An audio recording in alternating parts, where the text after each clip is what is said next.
We've got a good critical mass now, so I'm going to go ahead and introduce our speaker. My name is Claire Rosine. I'm assistant professor here at Yale in the Department of Slavic Languages and Literatures, and I'm very pleased to welcome Chris Fort to our Yale's virtual space. Chris is assistant professor in the Department of General Education at American University of Central Asia, and he joined that department in 2020. He defended his dissertation at the University of Michigan in 2019 in the Department of Slavic Languages and Literatures.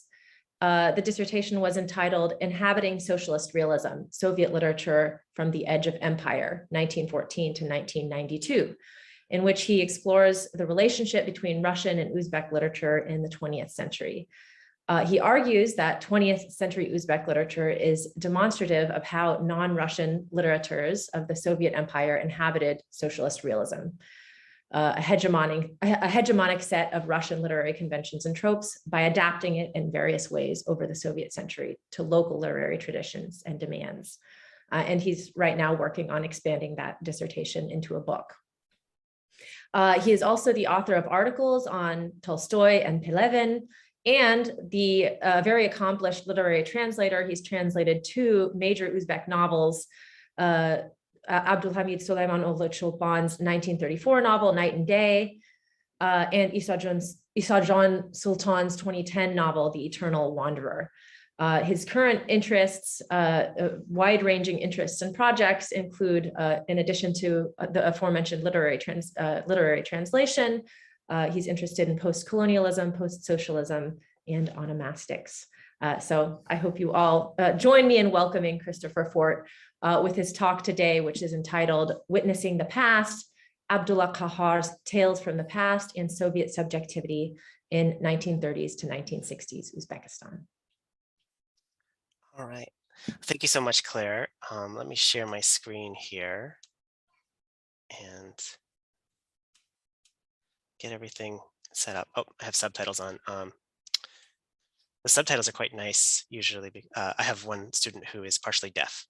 So, but other than the people who are partially deaf, nobody seems to appreciate it outside of that. So anyways, yes, as Claire said, this talk will be entitled Witnessing the Past, Abdulla Qahhor's Tales from the Past and Soviet Subjectivity in 1930s to 1960s Uzbekistan. And this is something that I've needed to add to the dissertation in order to make it a book, because the dissertation kind of skipped from the 1930s to the 1970s, leaving a big gap.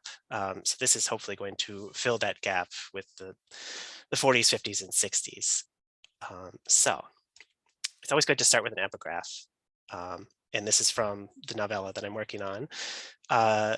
Hearing these reproaches, I did not turn to fabrication, but picked up my pen and wrote down what I had seen with my own eyes, what I had experienced and what I remembered.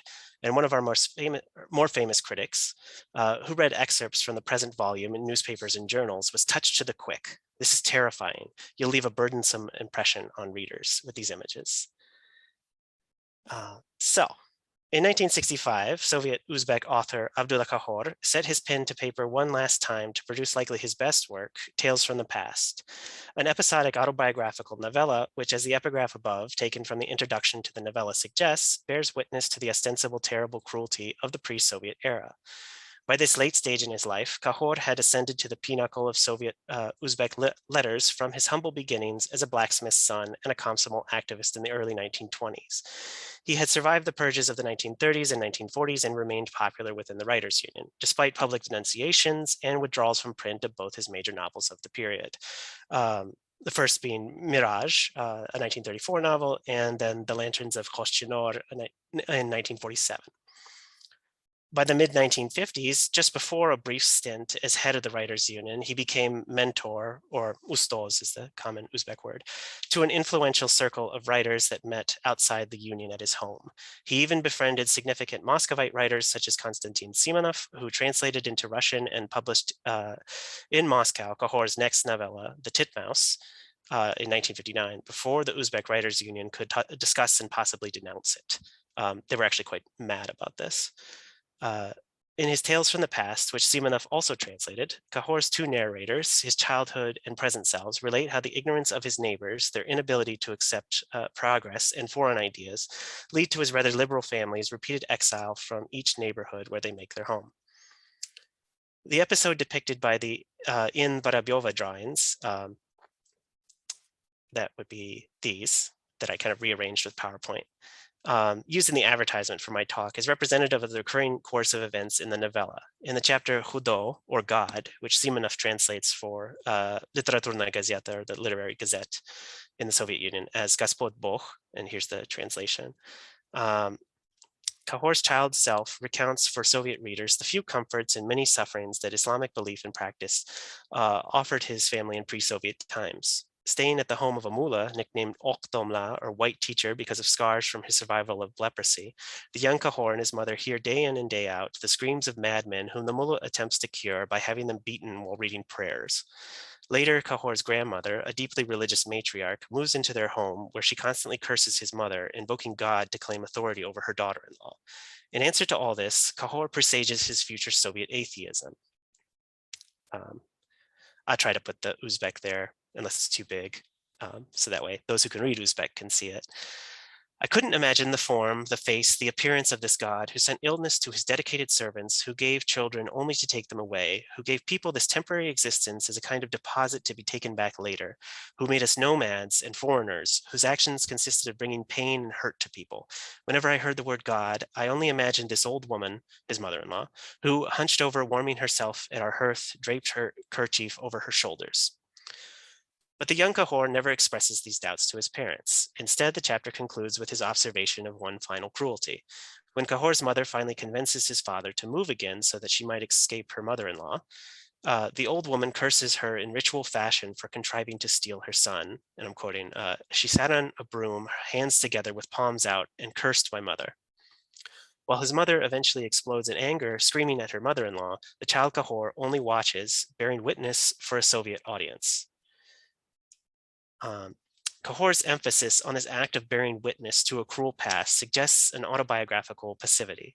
The two witness narrators of the novella, Qahhor's past and present selves, place the author as a non-participant in the cruelty and backwardness of the past. Of the public persona of Soviet-era Qahhor, they assert he witnessed this past, was affected by it, and suffered because of it, but that he did not join in its dispensation of malice, nor act to end this retrograde era in that time. In other words, in presenting his Soviet autobiography through literature to an Uzbek readership, Qahhor entirely eschews the rather expected self-representation as revolutionary or at least spontaneous rebel. His mother in the above episode rebels, as does his father at other moments, but Qahhor himself does not.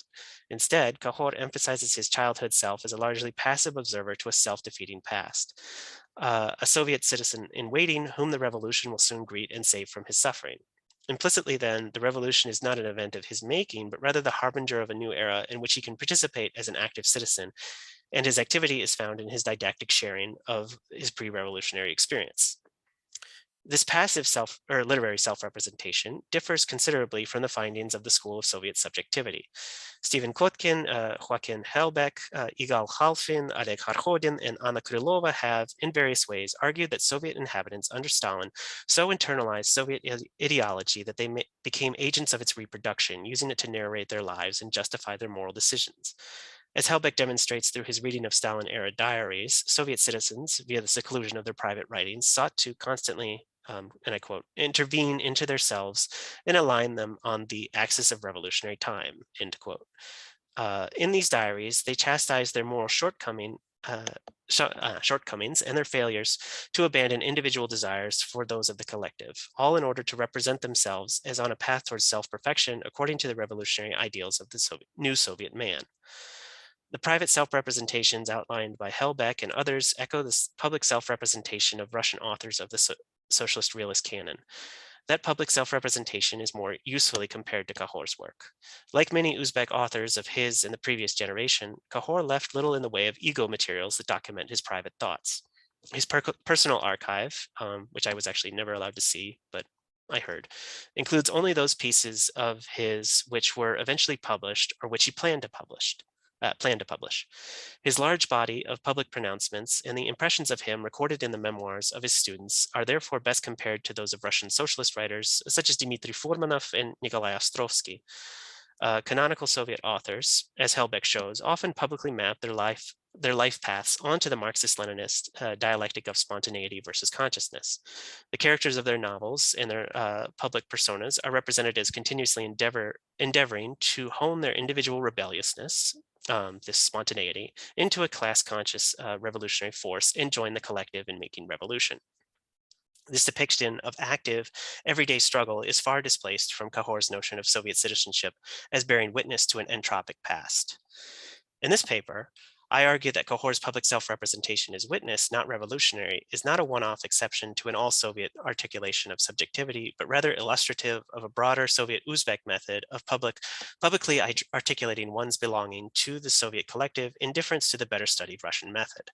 This is not to say that Soviet Uzbek writers did not also, in other contexts, present themselves and their literary protagonists as revolutionary heroes along the Marxist-Leninist spontaneity consciousness dialectic.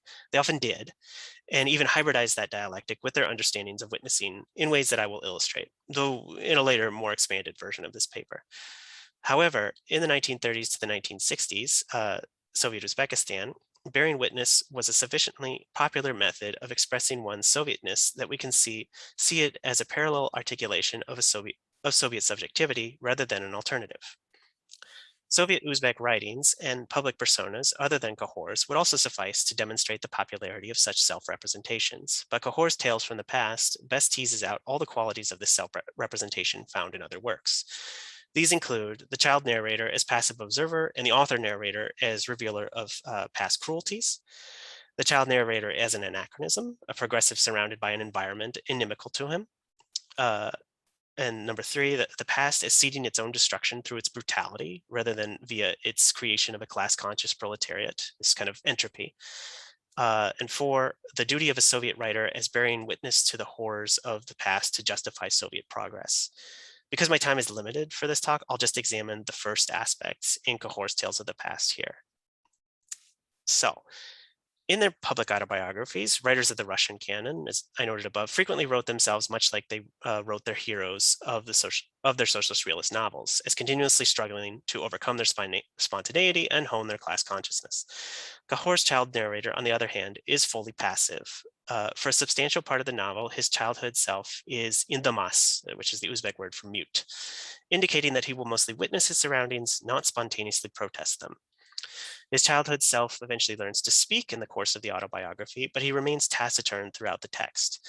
This original muteness and its aftermath ultimately speak to Qahhor's self-presentation in Soviet Uzbekistan. Qahhor's friends and students, in their reminiscences of him, often describe the author's public self as laconic, preferring the pen to speech and brevity to loquaciousness. These friends highlight specific moments of rebelliousness and independence in which he breaks his usual silence, but they do so not to show him as a person struggling within himself along that spontaneity to consciousness dialectic, but to depict him as an already conscious truth teller. They suggest that his pithy statements of truth contain an immediately shocking authoritativeness that jolts others to consciousness, that changes their impressions of the past and the present. This is what his episodic autobiography intends to do as well. Through his narrators, Qahhor presents the past as if surface-level corruption always contains a deeper level of nefariousness that only the sharp-eyed author is capable of revealing. This revelation is intended to force the reader to recognize the horror of the pre-Soviet past and implicitly the justice of the Soviet present. So Qahhor begins his tales from the past with an explanation of his childhood muteness, a muteness that signifies that the young Qahhor is the perfect non-participant witness of this past. He makes his point by showing how his muteness derives from his status as an exile and a foreigner, and thus an outsider to the events he describes. After his family's banishment from their first home, Qahhor, while playing with the children of his new neighborhood, first receives the shocking news that he is now a foreigner. So here's the quote. Once everyone was tired and the game was coming to an end, the leader of the other line, I think they're playing something like Red Rover, the loudest and most energetic boy, ran up to me and looked me over. "Foreigner," he yelled, and raised his fist to hit me. At that moment, an old man in a white turban and yellow robe who had been observing us approached.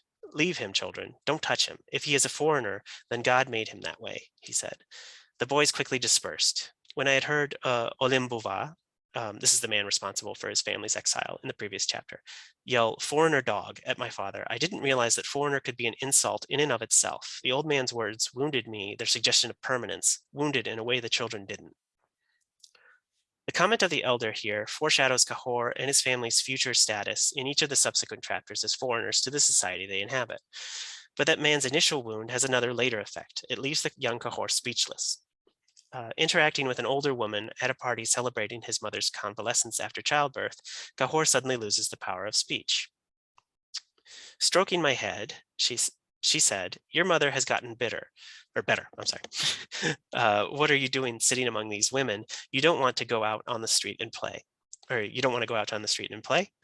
I said nothing. I couldn't bring myself to say that the other boys would beat me because we are foreigners.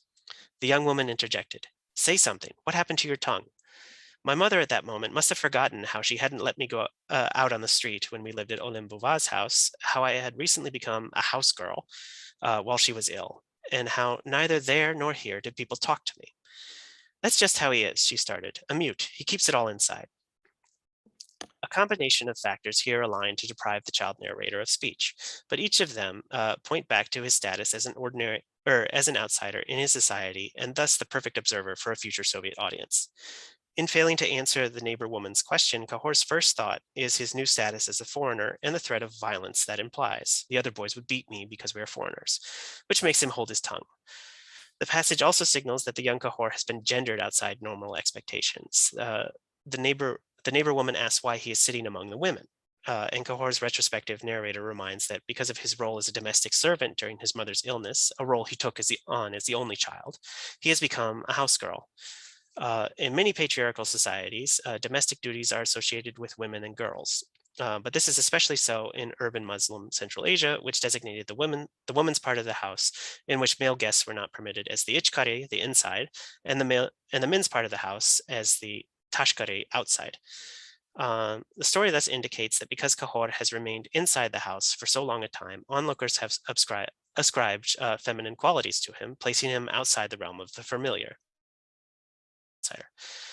And the final reason Qahhor here notes that he is a foreigner is that neither here nor there did people talk to me.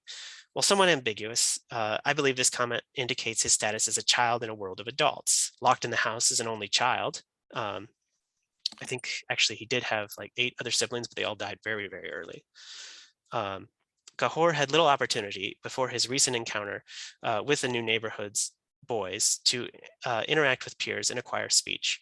The adults of his family and neighbors did not deign to speak to children except under particular circumstances. Qahhor's muteness, therefore, is triply a result of being an outsider, a stranger to his interlocutors by way of origin, gendered associations, and age. And there's one other thing. So some Uzbek philologists have tied Qahhor's muteness to another potential factor, which would equally indicate him as a stranger and observer, his ethnicity and mother tongue. These philologists assert that Qahhor was a Tajik by nationality and thus spoke Tajik as a child rather than Uzbek. If his first exile forced his family to move from a Tajik neighborhood to an Uzbek one, this would explain his inability to speak and the boys' labeling of him as a foreigner. There's actually some documentary support for this theory. In a February 6, 1930 OGPU report on the activity of the supposed counter-revolutionary organization Botrgapchilar, Brave Talkers, a group in which Qahhor took part during his time working for the newspaper Yangi Fargana or New Fergana. Qahhor is listed as an organizer of the group. While the brief biographies of the other 4 organizers list their ethnicity as Uzbek, Qahhor's alone is denoted as Tajik. So it's right here, Abdulla Qahhor, they add the Russian Indian to his name, Tajik. And yes, thank you to Claire for providing me with this document. Qahhor's wife, Kibrio Qahhorova, Tajik, additionally claims in her autobiography that her partner had a rudimentary understanding of Tajik, but that he would eventually insist that they speak it at home in order for him to learn it fully. However, at no time in his life did Qahhor publicly claim to be Tajik.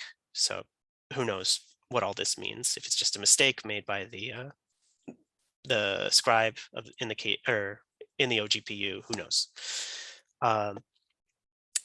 Whether or not Qahhor's muteness stems from his ethnicity, the speechlessness he asserts in his autobiography anticipates the verbal brevity of his Soviet public persona. Many of Qahhor's contemporaries remember him as particularly laconic in his public statements.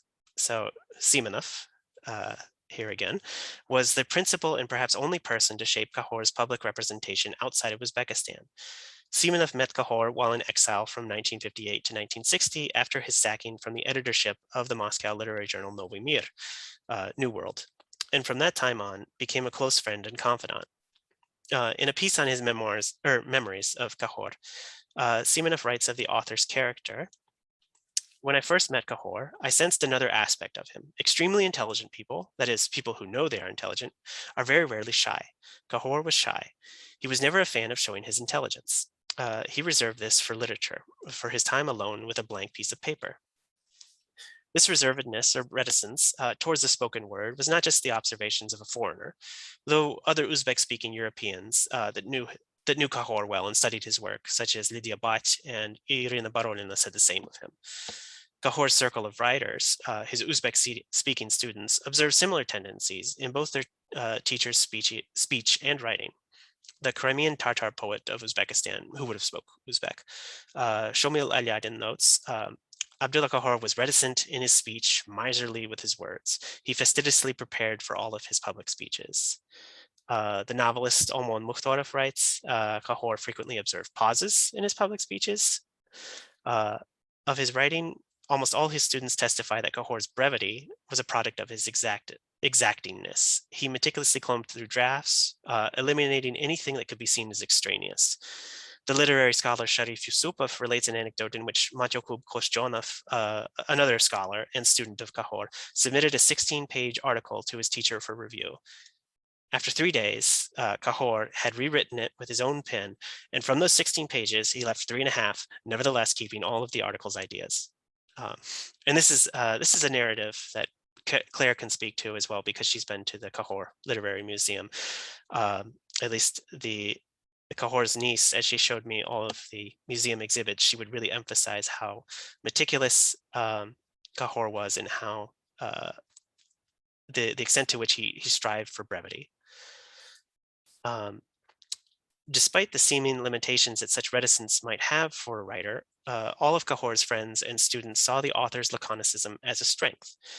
In friends' memories of Qahhor, the writer's frequent silence was a sign of his perspicacity and authoritativeness. His withdrawal from events allowed him to observe and determine the exact verbal formulation to strikingly and convincingly unmask, or in Uzbek it's fosh etish, or reveal the sins of some backward anti-Soviet type. Qahhor's students cite examples of his public behavior as proof of his ability to declare such pithy yet biting or unmasking truths. 2 instances in particular recur again and again in students' memoirs of their teacher. The primary source for both is the accounts of Ozod Sharafidinov, a favorite student of Qahhor's and the author of his most complete biography. Most other sources, at least as I've seen it, simply repeat Sharafidinov's accounts of these incidents of shocking truth-telling. The first is of a July 6th to 7th, 1956 Soviet Uzbek Writers' Union plenum meeting. At that meeting, according to Sharafidinov, Qahhor daringly declared Vladimir Andreevich Milchakov, then the head of the Russian section of the Uzbek Writers' Union and the editor of Zvezda Vostoka, Star of the East, the Uzbek Writers' Union Russian language literary journal, the butcher of Uzbek literature. It's quite dramatic, yeah. After listing the victims of this butcher while withholding his name, when Qahhor finally gave the crimes a perpetrator, and I'm quoting, applause rang out in the hall, end quote. Through the power of his diction, Qahhor, in Sharafidinov's telling, had given voice to a truth that others had only vaguely sensed but had been too fearful to speak aloud and recognize it. The second such instance of so-called bold truth-telling occurred 11 years later on the occasion of Qahhor's 60-year jubilee. Addressing Sharof Rashidov, the powerful first secretary of Uzbekistan's Communist Party and a prominent writer in the Writers' Union, in a short speech which Sharafidinov leaves bereft of context, Qahhor declared, "I am not an ordinary soldier of the party, but a conscientious member, and for that reason I do not salute with every step I take." I'll have that in writing for you later, because it'll come up again. For both of these comments, Qahhor, according to Sharafidinov, was reprimanded, yet the dedicated student writes, quote, "Life would eventually show that he spoke the truth," end quote. In the first instance, despite Qahhor's reprimand from the higher-ups, Milchakov 3 years later left his high posts in Uzbekistan and retired to, again, and these are again Sharafidin's words, the hunting village of Aryol. I don't think Aryol is a hunting village. It's pretty big. In the second case, Sharafidinov neglects to explain how Qahhor was vindicated, but he first writes this account of Qahhor's speech to Rashidov in 1988. Thus, one can assume Sharafidinov refers to Rashidov's official condemnation after 1983 for his engineering of inflated cotton production numbers to impress Moscow. This is commonly known in the former Soviet Union as the cotton scandal.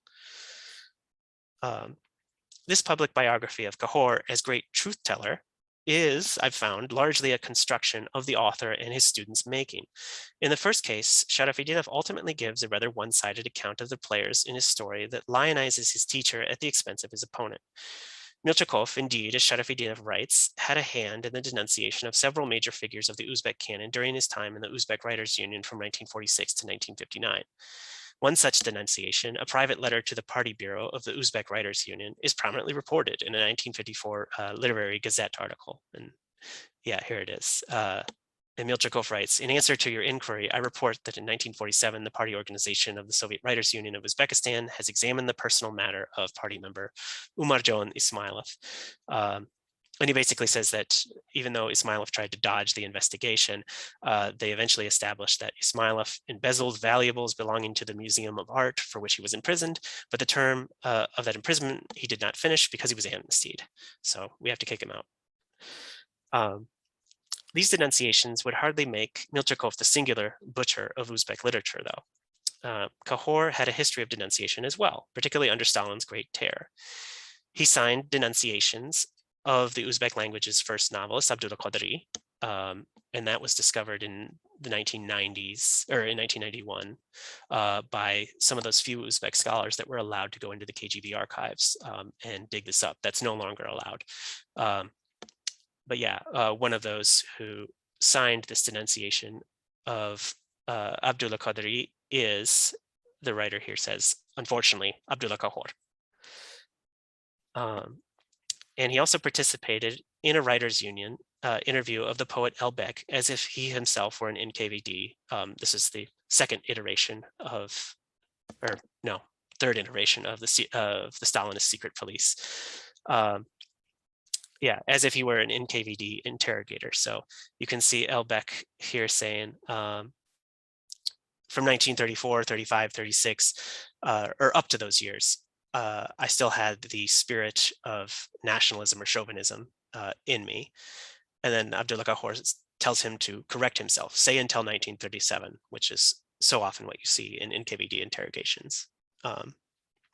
Yeah, and again, he's saying like, say that it's still within you. Yeah, and then finally, his first novel, which both Claire and I have worked on, Mirage, reads as if it is a denunciation of Jadids, the Central Asian Muslim reformers who became a Soviet boogeyman in the late 1920s. So these are the only two extant copies of the whole novel. The one on the left is one that Claire found in Khimki in Moscow, and this one I found in, this is one that they showed me in Qahhor's personal archive, and they gave me the PDF of. But those are the only two I think that exist. Qahhor too definitely had a hand in removing prominent names from the Uzbek canon. Moreover, we should note that Milchakov did not denounce Uzbek writers to the benefit of Russians, as Qahhor's alleged moniker, the butcher of Uzbek literature, might imply, but rather to the benefit of other Uzbeks, as well as Russians. A cataloging of the names most associated with Milchakov's in Central Russian newspapers during this time demonstrates that the powerful Russian circle seems to have included major figures of the Uzbek canon, including Rashidov himself, Askad Mukhtor, Mir Musin, and Uyghur. So to that end, we might best look at Qahhor's 1956 attack on Milchakov, if it in fact occurred, as Sharafidinov says, not as an altruistic speaking of truth to power, but as an attempt to score points against a rival patronage network within the Writers' Union and within literary Uzbekistan. 2 points related to Sharafidinov's account, an omission and a misinterpretation of evidence reveal this rivalry. Firstly, the biographer, as is his wont, omits context. He neglects to mention the substance of the argument that gave rise to the alleged animated spat between Qahhor and Milchakov.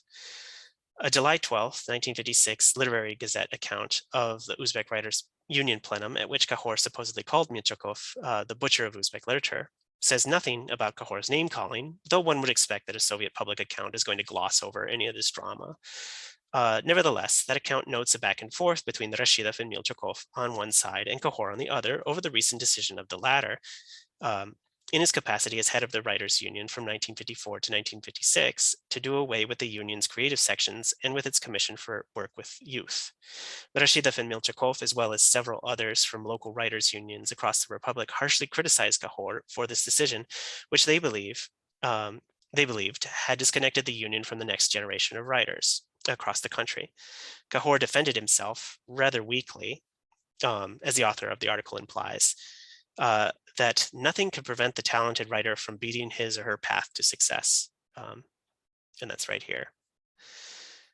Criticism for failure to enthusiastically work with youth. Sorry, computer problem. Was pretty common in the writers' union, in Soviet writers' unions across the country from their inception. But the accusation here is more substantial. They're actually accusing that Qahhor intentionally crippled the union's outreach and methods of control over writers. The subtext, I think, here is that in 1954, as soon as his new house was completed, Qahhor had begun meeting with young writers and others in his home and instructing them beyond the remit of the union. We can therefore say that Qahhor very likely had done away with these bodies in order to facilitate his leadership outside writers' union structures. Such a move would weaken Milchakov and Rashidov's power, which they exercised primarily through the writers' union and its organs. If the plenum meeting truly became as heated as Sharafidinov says, we can then read Qahhor's denunciation of Milchakov as an attempt to further solidify his position as a mentor for young Uzbekistani writers. Qahhor would be removed from his leadership position later that year, perhaps for his condemnation of Milchakov, perhaps because Rashidov and Milchakov wanted him out. But his enterprising criticism of another leading figure within the union gained him the additional esteem of those writers to whom he had already become a mentor. Certainly Sharafidinov, who witnesses this event at the age of 27, was impressed. Second, then, is Sharafidinov's misinterpretation of evidence. Despite Milchakov's denunciations being readily found on the pages of Muscovite newspapers, Sharafidinov revealingly cites his proof of those denunciations only an incident within the Writers' Union where Milchakov and Qahhor had a conflict over patronage. When a young Uzbek writer, Mirkarim Osim, applied to join the Uzbek Writers' Union in 1948 with recommendations from Qahhor and Oybek in hand, they seem to have been members of the clique opposite Milchakov's. Milchakov tanked Osim's candidacy by questioning him about an attempt to leave the country in his past. Sharafidinov explains Milchakov's opposition as a concern over his circle of influence. Milchakov, he writes, was the Khan of the Writers' Union. Oh, sorry. There we go. He cast his shadow everywhere. He gave orders to those he wanted, patted the head of those he wanted, and kicked the behinds of those he wanted. And of course, at such times, he by no means neglected his own benefit. No, you say, there couldn't be such people. Well, look, when Milchakov was editor of Zvezda Vostoka, only those authors he liked were published, and he granted publication to pieces of any quality so long as they praised his work. Milchakov was not about to let Qahhor add another writers' union member to the opposite circle at the expense of his own, much as Qahhor sought to expand his influence by removing Elbek from the writers' union in 1937. Milchakov, then, was likely no greater villain than Qahhor, but rather a rival who pursued power within the writers' union among literateurs via similar tactics. So I'm hoping this kind of blows up the idea that Qahhor is this sagacious truth teller. I should, though, qualify my comparison of the two men's villainy above with likely, because I have not seen evidence for Qahhor being a major player in the denunciations of the late Stalin period and beyond. Given his public arguments from the mid-1950s on and his behavior above as head of the Writers' Union, it seems that he desired that the union and the security forces, for that matter, be less controlling of authors' literary endeavors, particularly once he had decided to exercise influence outside the union. By 1956, Qahhor publicly embraced the language and culture of the thaw, calling on other writers to acknowledge the mistakes of the Stalinist era. For what it's worth, those calls never included an acknowledgement of his complicity in Stalin's Great Terror. Nevertheless, perhaps by the time Milchakov ascended to power in the late 1940s, Qahhor had become significantly more liberal than his earlier Stalinist self, and thus less a villain than Milchakov at the time. But it's really hard to say, given that the KGB archives are closed in Uzbekistan. I have more on the second instance of Qahhor's truth-telling, his reproach of Rashidov. But since I want to make sure there's time for questions, I'll just briefly summarize that I think that's best read again as a literary rivalry rather than any kind of larger commitment Qahhor had to the truth. He really didn't like the way Rashidov wrote, and this is what he said about one of Rashidov's novels: "The victor has no connection to literature whatsoever, and its author has no talent." So he was probably jealous of Rashidov getting all the accolades simply because he was not just a major figure in the Writers' Union, but also first secretary of the Uzbek Communist Party. So to move on then and get to the novella, Qahhor used not only the above public statements, the impressions of which his students went on to carefully curate to craft his public biography as a teller of shocking truths, but also his tales from the past to do the same. With his autobiographical novella, Qahhor intended to shock the reader with similarly terse yet unmasking depictions of the sins of the past. Tales from the Past realizes its power to shock through its layering of corruption and sin. Each time the child narrator looks closer at an event, paying more attention to detail, he uncovers another, deeper stratum of debauchery. For example, in the chapter Torakul the shoe seller, the eponymous merchant and patron of Qahhor's family orders 80 sickles from the elder Qahhor, a blacksmith, as payment for staying in his home. Abdulla Qahhor, the young Abdullah's father, had hoped to produce additional sickles to then supply to his household needs, or to sell to supply his household needs. But the shoe seller repeatedly cheats the family by collecting all the sickles produced at the end of the day, never counting them towards the original debt of 80. This greed is obvious enough to the family, but it is only the young observant Qahhor who notices that Torakul's outward appearance as a minor swindler conceals a corrupted soul. Another boy, Holik, whom Qahhor meets in the street, convinces the young narrator to follow him to share some cherries with Khairi, the youngest wife of Torakul. There it is. I hadn't even known the shoe seller had a wife. Whenever he left his ichkare, this is the women's part of the house, he locked it, and no sound of a wife ever emerged from there. Sorry. Khairi would apparently put a basket in the erik for Holik to then float the things he had gathered to her. When we arrived, the courtyard was completely silent. Only the soft flow of the erik could be heard and the occasional bleating of a sheep from the garden.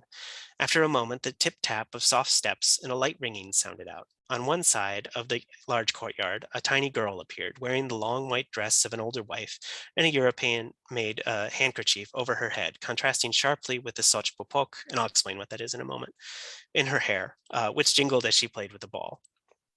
Torakul's wife, as Qahhor's description discloses, is a girl young enough to be his daughter, revealing the petty swindler to be a lecherous deviant. This is a pattern repeated throughout the novella. Minor vice consistently indicates something more wicked just below the surface that only the attentive mute Qahhor can discern. As the above quote shows, Qahhor also endeavors to shock the reader through subtle yet evocative detail rather than via declaration and naming. Qahhor's child narrator offers no more commentary than that quoted above. He does not state after this description that Torakul is a pedophile, but instead lets his Uzbek Soviet reader, who would have been aware of the myriad Soviet efforts to rid Uzbekistan of underage pairings, draw that conclusion for themselves. Omitting an overly didactic summary of the episode forces readers to focus on the incongruous images that Qahhor highlights. The girl wears the white dress of an older married woman and is locked in the interior of the house, the ichkari, away from the eyes of neighbors who might covet her as a sexual object, indicating that she is a sexual object. Yet her hair is adorned with sochpopok, a Persianate decoration of silk, cloth, and little metal spheres and bells woven into the hair of young virgin girls, and she also plays with a ball, both of which suggest she should not be seen as a sexual object. Though Qahhor does not mention sex, these contrasting images make the reader imagine how this girl has been violated and deprived of her innocence. These are the kind of images that the unnamed Soviet critic of Qahhor's preface to the novella must have believed would have left a, quote, burdensome impression on readers, end quote. So, in a brief conclusion then, unlike his Russian counterparts, Qahhor's episodic childhood memoirs and his public biography eschew the spontaneity to consciousness dialectic typically found in Russian socialist self-presentation. Instead, he cultivates, and we've seen how carefully he curates that public biography, an authorial self-representation as a witness and truth teller. The difference between the mute child observer and the publicly reticent yet authoritative Soviet writer who reveals the evils of this past via his pen is, implicitly, how the revolution has transformed him. Qahhor ends his novella just after the October Revolution, but before much change has taken place in his Central Asian homeland.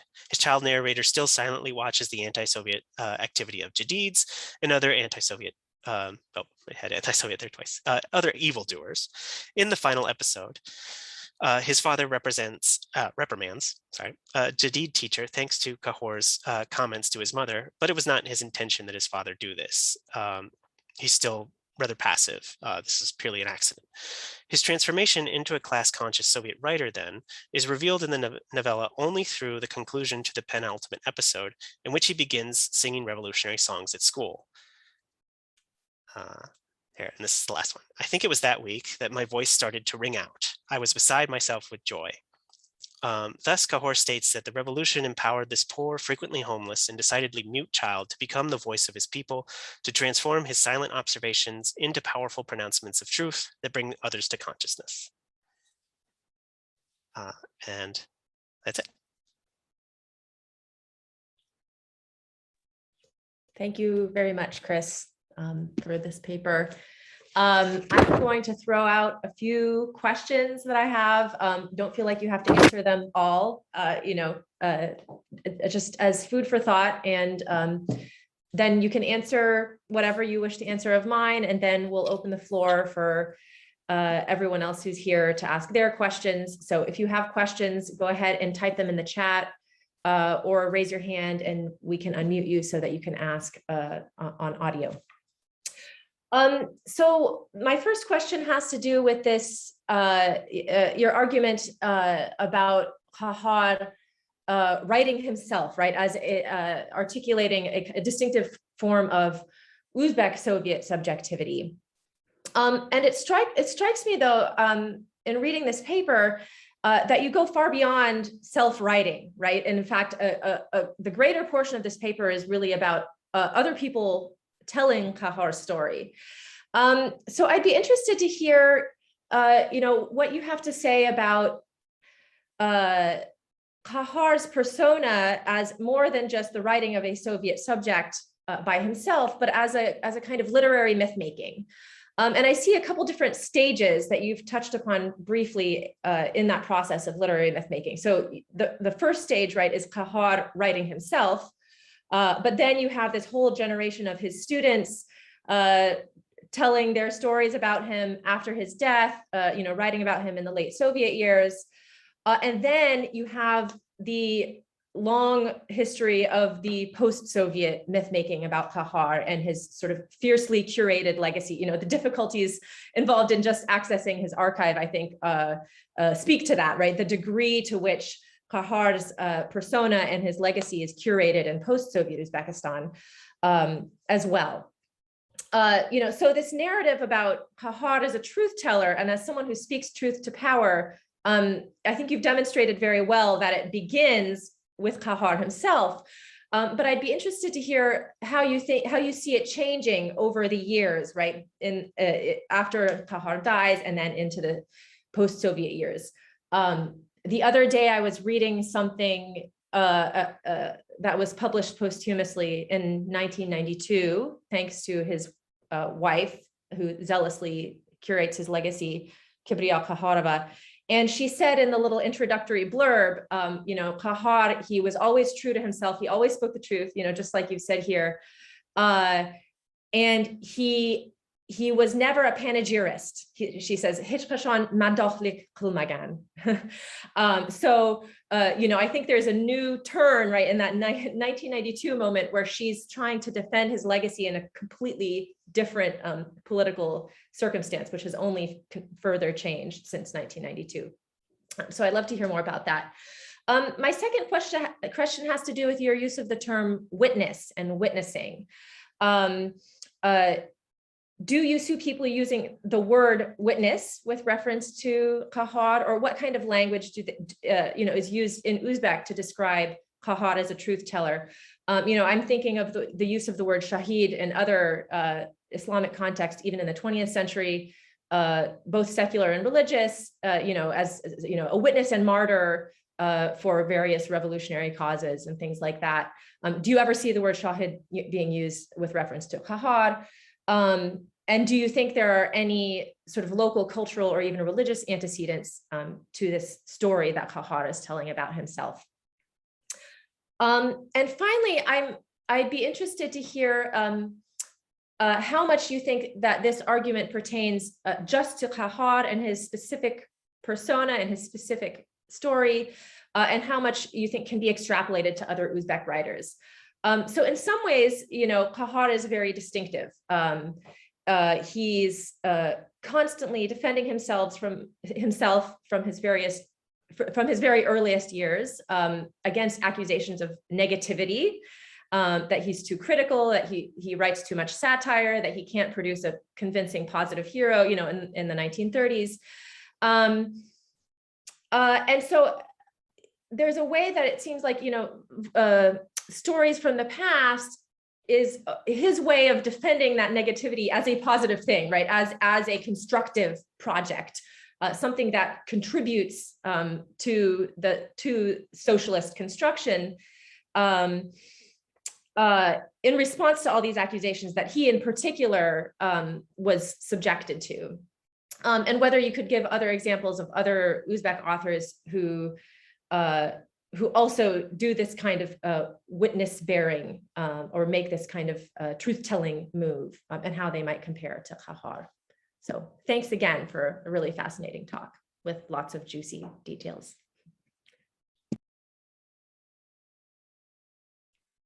Okay. So I see also that Donovan asked a question. All right. So I have 3 questions here, and the second one's difficult. So I'll start with the first one. What is the difference between others' accounts of Qahhor's and his own? And you're right that I didn't really distinguish between them, and I was mostly using others' accounts of him as a kind of corroboration of how he presents himself in this literary autobiography. My sense is that, that he is kind of pushing others to see him in this way. And I haven't yet done the work to distinguish it. I don't know that I talked much about how that has since changed from the Soviet era to the post-Soviet era. At least only I didn't write it. I only told you about it just now, as I was kind of impromptu sharing about the protectiveness that his niece exercises towards his legacy and towards the archive, and how I've been reprimanded by her a few times for not being sufficiently positive with my assessment of Qahhor, even though I think in general I'm more positive than negative, but I think. So that is definitely something to look into, especially the shift from the Soviet accounts of him to the post-Soviet, because I think there's a lot of things that are elided and that just aren't talked about. So it's actually characterizing Mirage, his first novel, as this broad denunciation of Jadid's that has gotten me in trouble with his niece, because she does not want to see Qahhor as a denouncer, as a person who led other writers to their deaths or to their deaths, even though that does seem to be the case, unfortunately.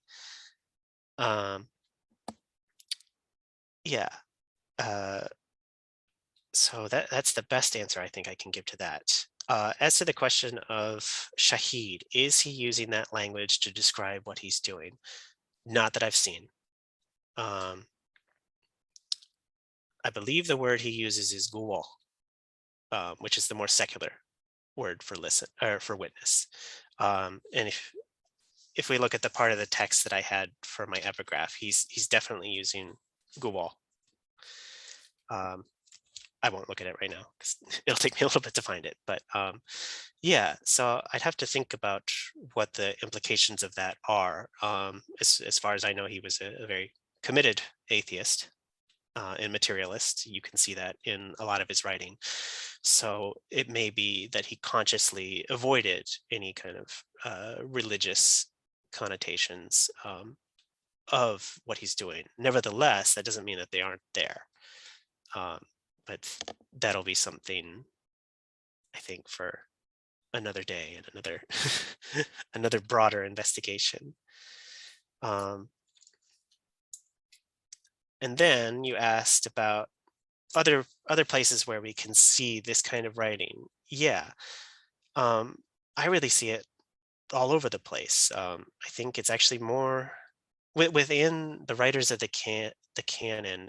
It seems to be more the rule than the exception that they prefer to write about the pre-revolutionary past and how awful it was, rather than write about the work that was done getting us to the revolution, or getting the Soviet people to the revolution. On the one hand, that is because this generation that survived the Soviet purges had less experience with it. So this is Qahhor and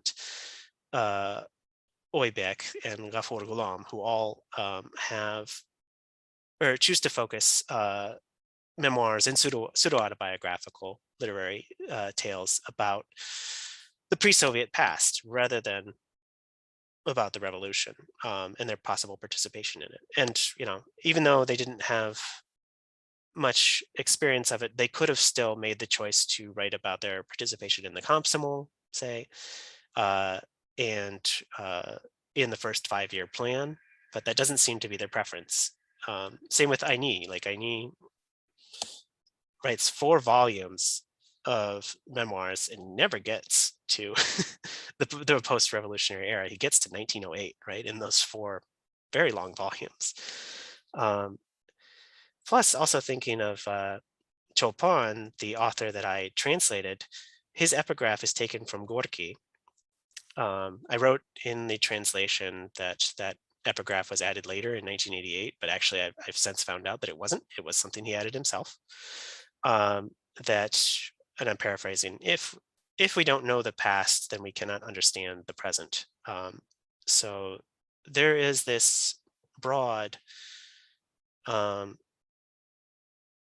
effort to, rather than show participation in revolution, to show the evils of the past and how they justify the new present, and also kind of an entropy. And I didn't get to that today, but it's not that anyone's consciousness builds so much that the past kind of implodes on itself because it's so evil. That's what you see in Mirage, in Qahhor's first novel. Yeah, I know that. Quick. Mhm. Go ahead. I was going to say very quickly, it's interesting that you say he uses the word guvah rather than shahid, because guvah is a legal term, right? You write a guvahnoma, it's an indictment almost, rather than just a witnessing. It's a witnessing to a crime that must be punished, maybe. I think that's an interesting. Okay. Yeah, good. Yeah, I'll have to look into that. Yeah, thank you. And yeah, I will check to make sure, but I don't recall ever seeing shahid or any version of that. It's almost always gawal. Yeah, and then in answer to Donahon's question as translating indamas as mute over introvert. You're right that it could also be translated as introvert, and that's what the how do I put it? The context around where it's used is also, it could play to introvert as well. But at least when I'm talking to, I guess I never really thought about this that much because when talking to his niece, say, and other scholars of his work, we were usually speaking Russian, and they usually said "nimoy," which is Russian for mute.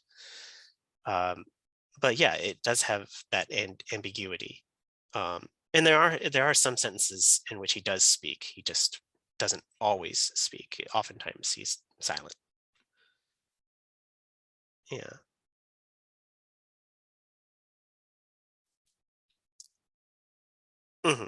Yeah, Sokhov is the Uzbek version for mute. You're right. Selective mutism could be a possibility. Yeah. We have a hand up from Rosen Diagilov. Rosen, are you able to unmute yourself?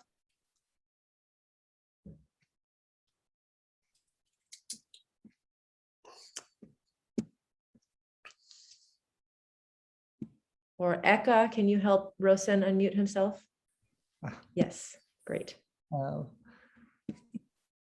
Great. So thank you, Chris, for fantastic talk. I was wondering about the place of Moscow, meaning the Central Soviet Writers' Union, and other structures up to the cultural sections of the cultural committee in your story. As you know, Erin Hutchinson has a great account of the role of Moscow in allowing thaw and stagnation era writers from the republics, whether Chinggis Aitmatov, Ion Drutz, Grant Matevosyan, to escape restrictive and nepotistic environments of local Republican writers' unions, or at least to mediate between the conflicting parties. And I was wondering whether Moscow in any way intervened into that conflict of Qahhor and Melchikov. Sorry, I'm probably not pronouncing Melchikov's name right. Did Qahhor represent a recognizable type as far as Moscow's literary bureaucracies were concerned? And was he really a presence in the center in any way? Was he translated into Russian, exposed to an all-Soviet audience? Yeah, that's a good question. I don't know what Moscow's interference or what Moscow's role in Mitrakov's fate was. There's just not a lot about him that I could find.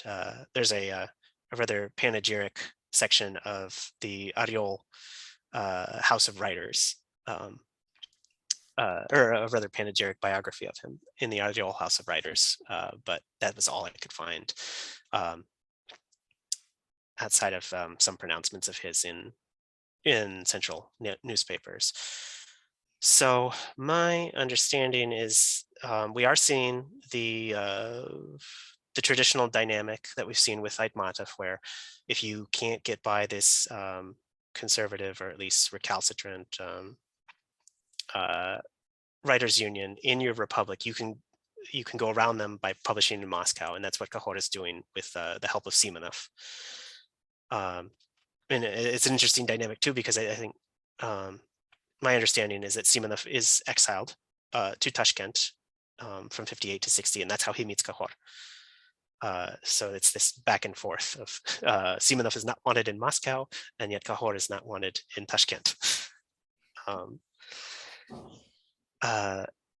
Yeah, as for does he fit kind of the bill of, or does he fit the Aitmatov model, where Aitmatov does seem to be more liberal?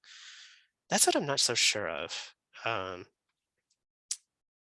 Qahhor's niece, in kind of a moment of revelation or something that she wasn't so proud of, said that he had a Stalin bust on his desk up until 1968. And that when she took over the museum, she hid that Stalin bust under a desk or something like that. So my sense is that, yeah, he was still something of a Stalinist. And he still had a very dogmatic version of what socialism is and what socialism should do. And I never saw any kind of regrets about his participation in the denunciations, at least publicly. So yeah, he's able to make use of this dynamic of using Moscow to get around local writers' union, but I don't know that that necessarily makes him a liberal.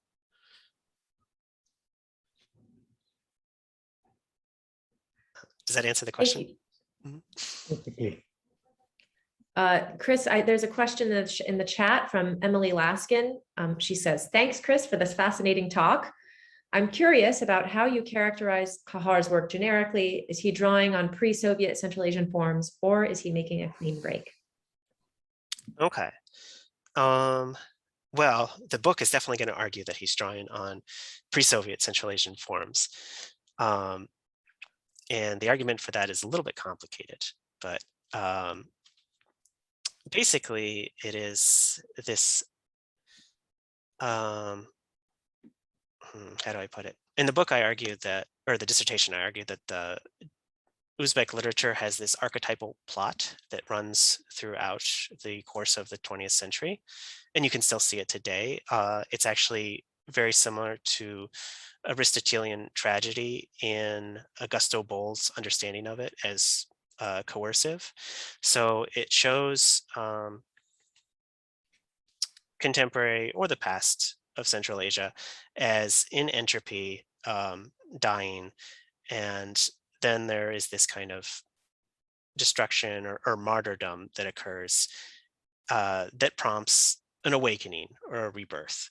And that is, you see that in many of the dramas of Jadids, the Muslim Central Asian reformers that I mentioned in brief here. And I think Qahhor is kind of taking that and placing it into the Soviet context by showing how this pre-Soviet past is evil, destructive, leading to its own demise. And yet there is this kind of unprompted moment at which everything is reborn with the revolution. There's not much sense in which people have contributed to that revolution. Yeah, or at least that sense is kind of elided or not fully created in a way that it is in Russian forms. I think Rosen has a hand up again. Rosen, did you have another question? Apologies, by mistake.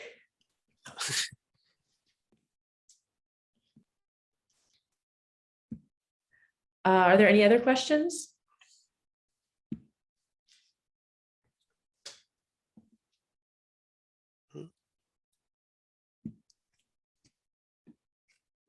Here's another. Yes, two more. So thanks you for the excellent talk. One thing that occurred to me in this discussion about Uzbek writers on revolution is that, in fact, there were very few Bolshevik revolutionaries in 1917 who were from the native Central Asian population. So in order to write a revolutionary novel based in Central Asia, you have to falsify a lot of historical facts. And it doesn't work out very well. The example that I think of is the other novel that was written for that competition in 1934, Shams's which is about the revolution set in Kokand with a very unbelievable hero who is an Uzbek, and he joins forces with Bolsheviks of all nations and the Kokand autonomy, it's just for someone who lived through those events in Kokand, he knows he's lying, that maybe truth and falsehood, and maybe is not the right category to think of it in, but he's definitely scraping, right? Evidence. Yeah, he's scraping to create a believable narrative about Central Asians' participations in the revolution in that early moment. And that could be one of the explanations for why so many people turn to the pre-Soviet past rather than even Aini in Slaves, right? He does write about the first 5-year plan, and he has 4. It's a 5-part novel, 4 parts of which precede the revolution, and then the 5th part of which corresponds to the 5-year plan, but nothing about 1917. It's kind of a pattern. Yeah, exactly. Yeah. And even so I think before we started, we were talking about Uzbek, who is a contemporary of Qahhor's and kind of part of this, what I would call a literary triumvirate of Uzbek socialist writers. In his memoirs, it's much like Qahhor's. He does make himself more of a spontaneous rebel than Qahhor. But he does find a single Uzbek Bolshevik that he inserts into his narrative after the October Revolution, and says that he saw him, he witnessed him once doing something. But I had to check myself. I'm like, is this guy real? Apparently he is, but who knows how much of his official biography is kind of was generated after the fact to create a kind of Bolshevik Uzbek. That would be something to look into. But yeah, there were very few of them. And yeah, the actual kind of enthusiasm for the February and then the October Revolution was not allied with the Bolsheviks in 1917. These Muslim Central Asian reformers created their own independent or de jure independent state. It wasn't really de facto, the Kokand autonomy, which was then quickly destroyed by the Bolsheviks, who were mostly Russian and European, in Tashkent, because they had all the guns. Yeah, and they were very racist. They wouldn't allow any Central Asians into their organization because they said they aren't true proletarians. And then Stalin and Lenin later put a stop to that, but that is the story of the revolution in Central Asia.